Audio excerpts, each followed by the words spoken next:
નમસ્કાર મિત્રો, આજે તારીખ 20/8/2025 ને બુધવાર.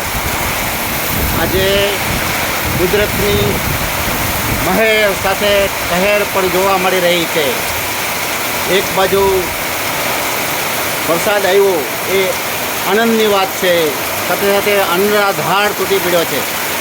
નદીઓની જેમ પાણી વહી રહ્યું છે અમારી શેરીઓમાં. જોકે અમારે એવી કોઈ મુશ્કેલી નથી. પાણી બધું નીચાણવાળા વિસ્તારમાં જાય છે. આ પાણી બધું અહીંયાથી નીચાણવાળો વિસ્તાર છે, ગાયત્રી મંદિર બાજુ, એ બાજુ જાય છે. પોરબંદર કર્મચારી સોસાયટી ખાપટમાં હું રહું છું, ત્યાંથી આ બોલું છું અને વિડીયો શૂટિંગ કરી રહ્યો છું. સામે બધા નાગાભાઈ કરી રહ્યા છે. ઊંચા હાથ કરે છે, ખુશી હોય.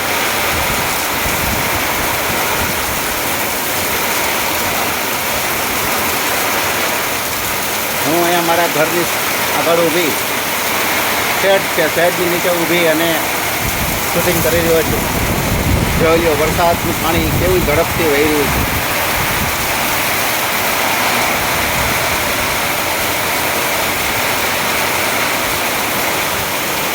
ગઈ સાલ પણ આ જ પ્રકારનો વરસાદ જોવા મળેલો. અમે આગળ બીજા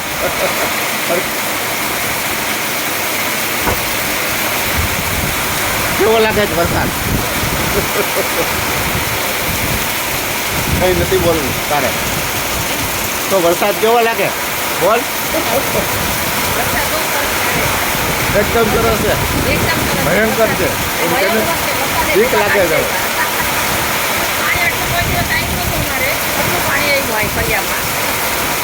ફળિયામાં આવ્યું છે.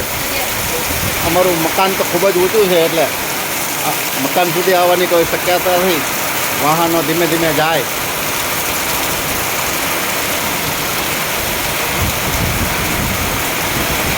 અને પાણી વેચતા આપી દેજો.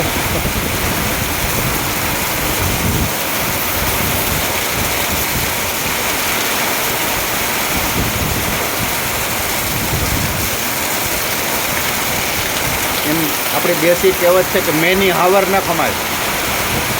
આપણી દેશી કહેવત છે કે મેની હાવર ના કમાય. માણસ થોડી શરૂઆતમાં એમ કે જટ આવે અને પછી આવે એટલે પછી કે હવે બંધ થાય જલ્દી બંધ થાય. જુઓ લોકો, માણસો જુઓ ભાઈ, આ અમે જે રહીએ છીએ એ વિસ્તાર તો ખૂબ જ ઊંચો છે.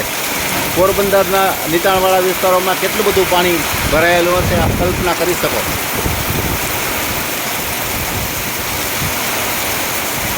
અહીંયાથી પાણી બધું ખાડી તરફ જાય છે. નીચાણવાળા વિસ્તારોમાં રોકડિયા હનુમાનની આજુબાજુનો વિસ્તાર છે,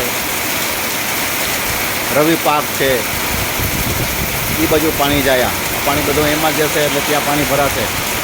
અને દર વર્ષે એ બાજુ તો ખૂબ જ પાણી ભરાય છે. લોકોના ઘરની હાલત શું થઈ જાય કલ્પના કરવી મુશ્કેલ છે.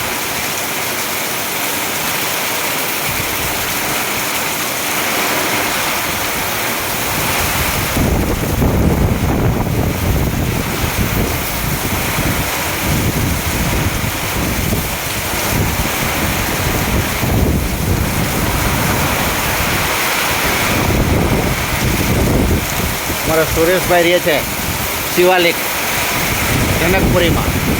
ત્યાંના પણ વિડીયો ન્યૂઝ મારફત જોવા મળે છે. ત્યાં તો ખૂબ જ પાણી ભરાયેલા છે શેરીઓમાં. અમારે તો અત્યારે એટલું જરાક વધારે પાણી થયું, બાકી ત્યાં તો 2 કલાક પહેલાં પણ પાણી હતું. અત્યારની સ્થિતિ તો શું હોય તો આપણે કલ્પના જ કરવી રહી.